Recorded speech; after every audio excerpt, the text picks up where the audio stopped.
Peaceful anti-government protest-led youth movement breaks out in central Bangkok.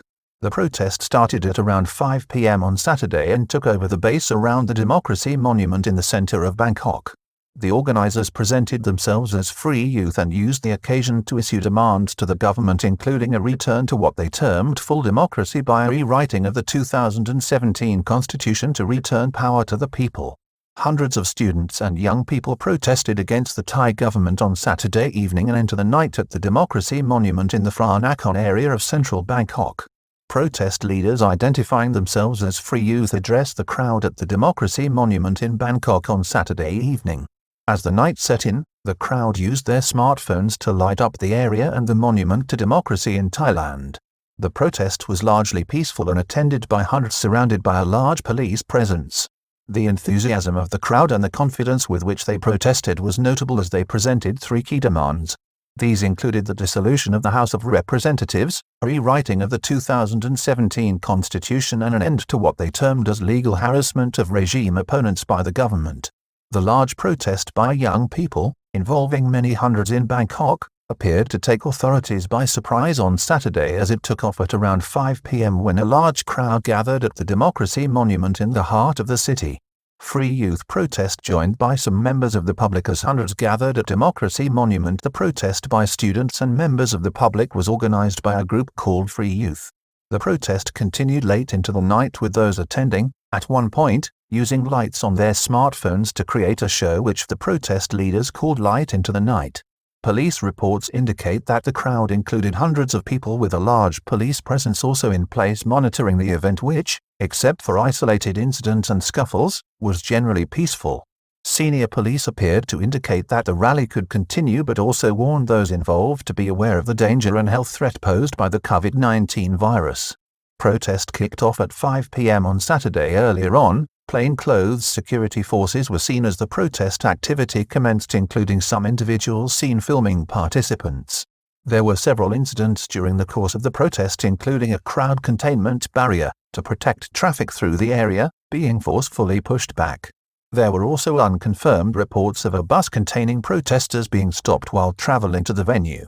The protest began at approximately 5 p.m. when the ACT Rap Against Dictatorship set up and began beating out anti-establishment songs.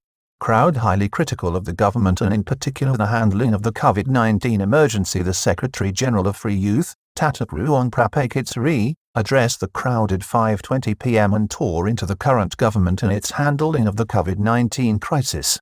Some 500,000 of us are about to lose our jobs. How can we go on from here? The outbreak has almost been contained, but the government dropped its guard and allowed infected VIP guests to enter, he proclaimed. He was joined by Mike Panyapong, the chairman of a group called Eastern Youth for Democracy, the chairperson of the Student Union of Thailand, Juthathip Sirikan, and Non Natachan from an organization called Eastern Youth. 9:20 p.m. Confusion and some violence broke out. There was a melee and some violence at one point during the protest when confusion broke out after a man switched off cameras filming the event for the crowd. He was restrained quickly by other individuals. It is understood that some among the crowd attacked those who had attempted to restrain him. These are reported to have been volunteer guards acting to maintain safety at the event. Several people required first aid after the situation was clarified and peace restored. Protesters sang the national anthem as their leaders made three key demands of the government. At 6 p.m., the protest halted and those standing on stage stood for the national anthem, which was played and sung by the crowd. "No one hates the nation here," one leader shouted. As the rally went on, the leaders reiterated their three demands. They demanded the dissolution of the House of Representatives, an end to harassment of those who opposed the government, and the rewriting of the constitution.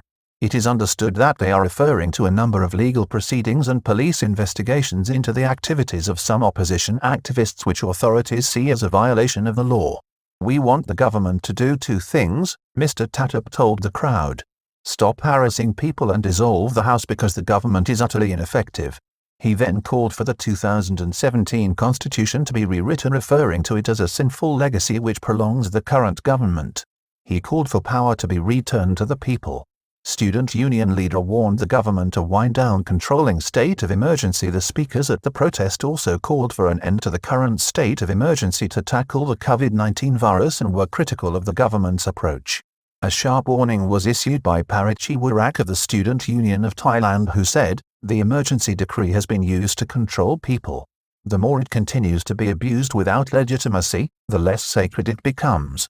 Lift the decree immediately or the people will take the matter into their own hands." Organizers urged protesters to use smartphones to light up the night to see how dark it has become as the evening turned into night. Jathathip Sirikan of the Students' Union then asked the crowd to switch on their smartphones in front of the historical monument to democracy. He said the purpose of this was to show how dark it has become. This was followed by calls for the resignation of the Prime Minister, Prayut Chan-o-cha, who featured, unflatteringly, on many placards. Progressive, student protest that says it will be back if the demands are not met within 2 weeks. This was very much a progressive stand organized and attended by Thailand's youth and students. However, during the day they were joined by some members of the public. As the night went on, the organizers indicated that the rally would end on Sunday morning, but that they were giving the government 2 weeks to meet their demands or a further, extended protest would be called.